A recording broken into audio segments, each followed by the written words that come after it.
Olá, eu sou a doutora Nayara, neuropediatra aqui de Mato Grosso, Cuiabá. Hoje vou falar sobre deficiência intelectual.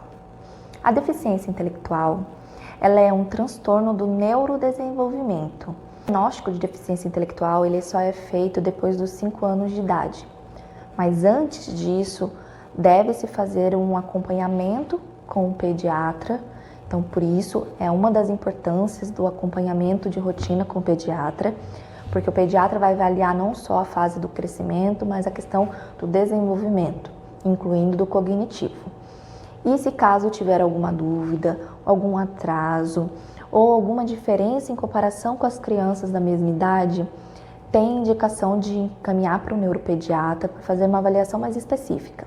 A deficiência intelectual, ela causa um prejuízo intelectual, que inclui o juízo, o raciocínio, então raciocínio lógico, a capacidade que a pessoa tem de aprender, de solucionar problemas, de planejar uma brincadeira, de planejar o futuro, de planejar estratégias para conseguir resolver uma atividade ou para sair de algum problema, pensamentos abstratos, capacidade de aprender, tanto aprender na escola, quanto aprender as coisas do dia a dia.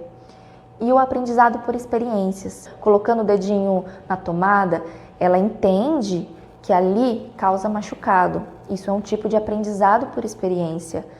E a criança que tem deficiência intelectual tem essa dificuldade de associar o que ela fez com a dor que ela está sentindo.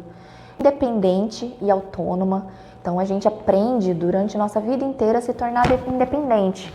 Independente para tomar banho, para trocar de roupa, para escolher uma roupa que quer usar, para quando tiver fome ir lá pegar uma bolacha, comer uma fruta, para saber se trocar no banheiro, poder se limpar quando fizer cocô, xixi, tomar banho sozinho.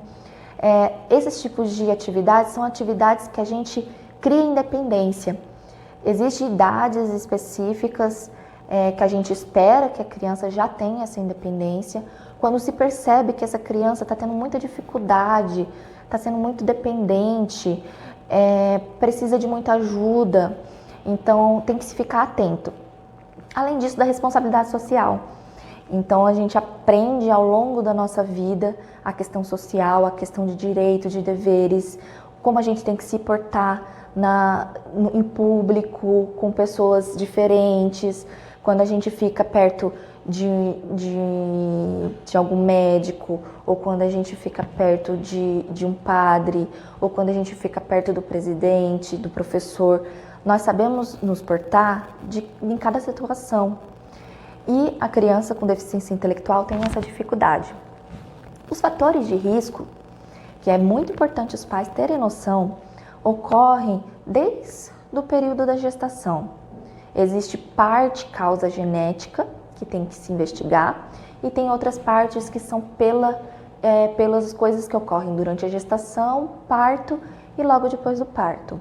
Então, se caso a mãe fumou, tomou bebida alcoólica, ainda não se provou a quantidade de bebida alcoólica que pode causar alteração na criança, tanto física quanto neurologicamente.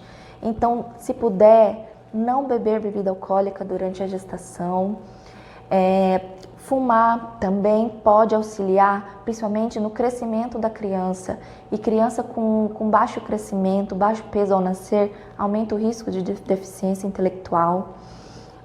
Infecções que se pegam durante a gestação, entre elas toxoplasmose, sífilis, citomegalovírus, zika, aumenta o risco de deficiência intelectual, além de outras alterações neurológicas. Quando o bebê nasce, o sofrimento agudo do bebê na hora do parto, a falta de oxigênio, o demorar para chorar, às vezes precisar de alguma reanimação mais importante, criança que precisa ficar em UTI, que precisam de ser entubada, que pegam infecções, que tem crises convulsivas ou sangramentos na cabeça, aumenta o risco de deficiência intelectual. Desnutrição, tanto da mãe durante a gestação, a amamentação, quanto da desnutrição proteico-calórica da criança. Então, aquela criança que tem dificuldade de se alimentar ou que não tem uma ingesta muito boa dos alimentos saudáveis, ou às vezes tem algum problema social que acaba alterando isso, aumenta o risco de deficiência intelectual. Crianças que não são bem estimuladas no período do desenvolvimento. Então, se avaliando uma criança, duas crianças que são normais, que não tem nenhuma doença genética, nada que causaria uma deficiência intelectual, se uma for bem estimulada desde pequenininha, ela tende a ter um QI, uma inteligência muito melhor do que uma criança que não foi estimulada. Então, esse é uma das causas que a gente pede: estimule muito seu filho. Eu posso estar falando meio repetido, mas é muito importante.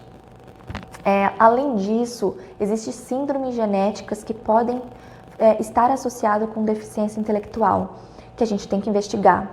Então, assim, pais que são consanguíneos, quando tem várias histórias na família de deficiência intelectual ou dificuldade de aprender as coisas do dia a dia, você fica na dúvida, é melhor investigar e chegar no final e falar não é, do que esperar e não estimular essa criança de forma adequada e isso causar algum déficit futuro nela, né? As dificuldades que ocorrem ao longo da vida. Além disso, existem outros transtornos do neurodesenvolvimento que se confundem muito com a deficiência intelectual.